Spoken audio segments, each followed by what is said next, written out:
Salam sejahtera Malaysia, denyut nadi suara rakyat bergema di channel ini. Jangan lupa tekan butang subscribe, like dan share. Malaysia kita punya, cintai Malaysiaku, kita jaga kita.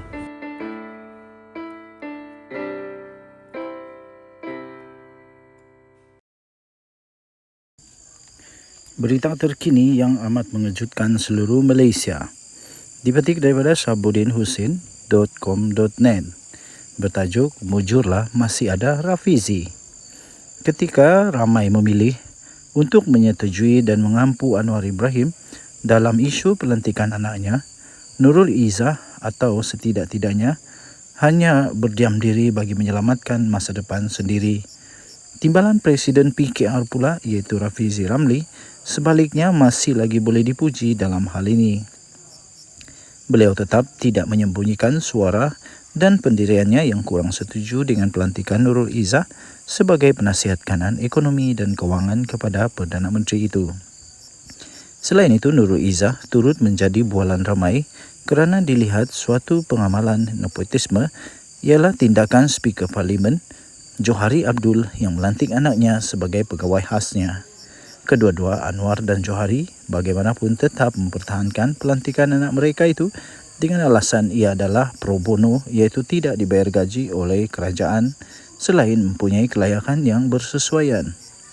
Menyadari pelantikan itu sudah pun dibuat dan Anwar serta Johari sendiri ternampak tidak mahu berganjang, bahkan yang dilantik pula enggan melepaskan peluang. Walau menerima kecaman ramai, Rafizi yang juga Menteri Ekonomi berkata, budaya nepotisme dengan melantik ahli keluarga sendiri ke jawatan tertentu dalam kerajaan perlu dielak pada masa akan datang. Katanya dalam kenyataan itu, saya berpandangan perkara ini perlu dielakkan oleh mana-mana kerajaan pada masa akan datang. Bagaimanapun bagi kes Nurul Izzah dan Iqbal, pelantikan sudah dibuat, katanya sebagaimana dipetik oleh Harian Metro. Kini katanya pelantikan itu diharap dapat dibuktikan dengan kedua-duanya mampu membawa nilai tambah yang boleh dibanggakan. Katanya ia tidak melibatkan dana awam.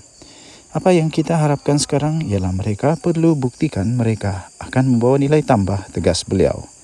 Begitupun Rafizi berkata, pihak yang terbabit dalam membuat keputusan sedemikian wajar mengambil perhatian terhadap pandangan rakyat dalam isu berkenaan.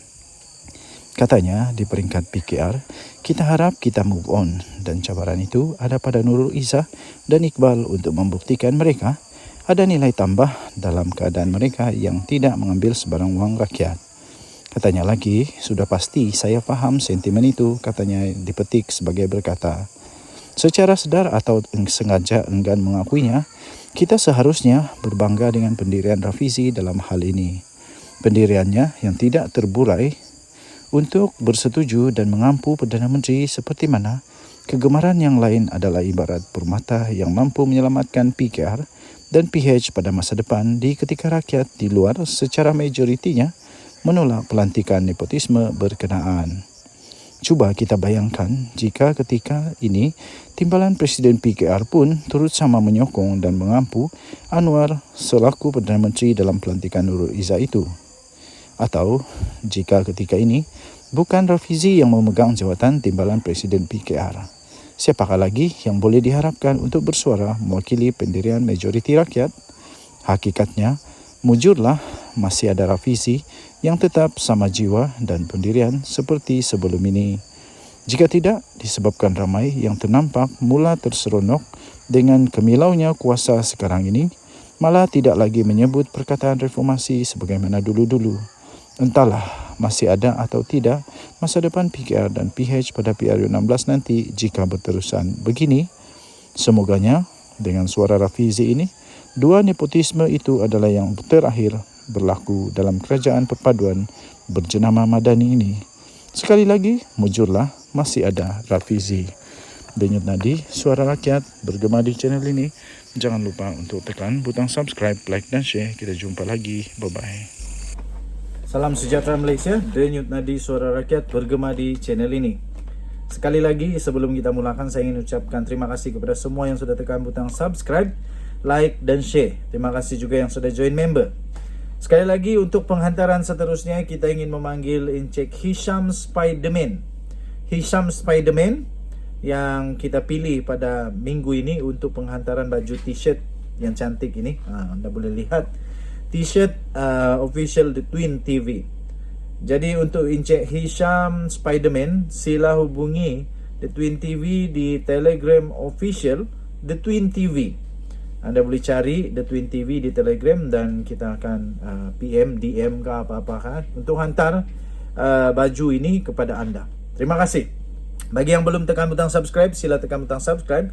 Bagi yang belum join member dan berminat untuk jadi member, dipersilakan, kita alu-alukan. Tuan-tuan dan puan yang dihormati sekalian, Datuk Seri Ismail Sabri Yaakob tiba-tiba membuat keputusan yang amat mengejutkan. Saya fikir ada sedikit kekecewaan, ada sedikit juga mungkin dia ingin protes ke apakah. Tapi manusia mana yang tidak pandai kecewa kan? Manusia mana yang tidak pandai kecewa?